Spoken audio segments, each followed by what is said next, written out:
नमस्कार, India news line में आपका स्वागत है। आज हम एक ऐसे भू राजनीतिक बदलाव पर बात करेंगे जो आने वाले समय में दक्षिण एशिया और मध्य एशिया की तस्वीर बदल सकता है। करीब 4 साल पहले जब तालिबान ने अफगानिस्तान की सत्ता संभाली थी, तब किसी ने सोचा नहीं था कि कोई भी देश उन्हें इतनी जल्दी औपचारिक मान्यता दे देगा। लेकिन अब रूस ने ये कदम उठाकर कूटनीतिक हलकों में हलचल मचा दी है। रूस पहला देश बन गया है जिसने अफगानिस्तान में तालिबान सरकार को आधिकारिक तौर पर मान्यता दी है। ये तालिबान के लिए अब तक की सबसे बड़ी कूटनीतिक जीत मानी जा रही है। तालिबान के कार्यकारी विदेश मंत्री आमिर खान मुत्तकी ने रूस के इस फैसले को साहसिक बताते हुए उम्मीद जताई है कि ये अन्य देशों के लिए एक मिसाल बनेगा जो अब तक तालिबान को मान्यता देने से बचते आ रहे थे। वहीं रूस के विदेश मंत्रालय ने अपने इस कदम के पीछे की मंशा साफ की है। उनका कहना है कि वे इस फैसले से ऊर्जा, परिवहन, कृषि और बुनियादी ढांचे में व्यापारिक और आर्थिक सहयोग की संभावनाएं देखते हैं। इसके साथ ही रूस काबुल को आतंकवाद और मादक पदार्थों की तस्करी के खतरों से निपटने में मदद करता रहेगा। अभी तक अंतर्राष्ट्रीय समुदाय में एक आम सहमति थी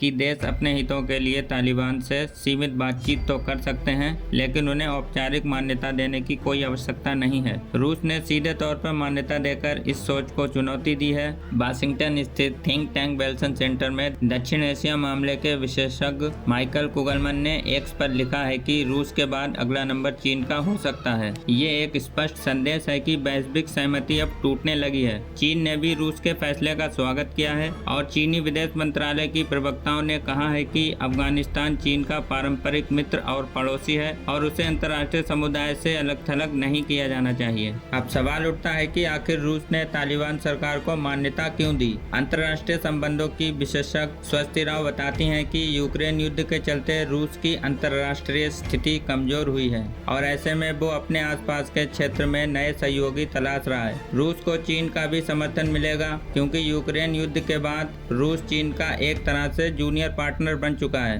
वो जेएनयू के स्कूल ऑफ इंटरनेशनल स्टडीज की पूर्व डीन और रिटायर्ड प्रोफेसर अनुराधा चिनाय का मानना है कि रूस की तालिबान से दोस्ती अफगानिस्तान, सेंट्रल एशिया से आने वाली संभावित अस्थिरता से खुद को बचाने का एक तरीका भी है। इसके अलावा भविष्य में ट्रांस अफगान पाइपलाइन या कोई क्षेत्रीय परियोजना बनती है तो रूस उसमें अपनी भागीदारी पक्की करना चाहता है। भारत ने फिलहाल तालिबान को औपचारिक मान्यता नहीं दी है, लेकिन उसने अफगानिस्तान के साथ औपचारिक मान्यता दिए बिना संपर्क बनाए रखने की नीति जारी रखी है। इसी साल मई में भारत के विदेश मंत्री डॉक्टर एस जयशंकर ने अफगानिस्तान के कार्यकारी विदेश मंत्री आमिर खान मुत्तकी से फोन पर बात की थी। स्वस्ति राव कहती हैं कि भारत अपनी पुरानी रेड लाइंस को पहले ही थोड़ा नरम कर चुका है और आगे भी करेगा। हाँ, ये जरूरी नहीं है कि भारत तुरंत कूटनीतिक मान्यता दे, लेकिन तालिबान के साथ बातचीत और नरमी बनाए रखेगा। अगस्त 2021 में जब अफगानिस्तान की सत्ता पर तालिबान ने दोबारा कब्जा किया था,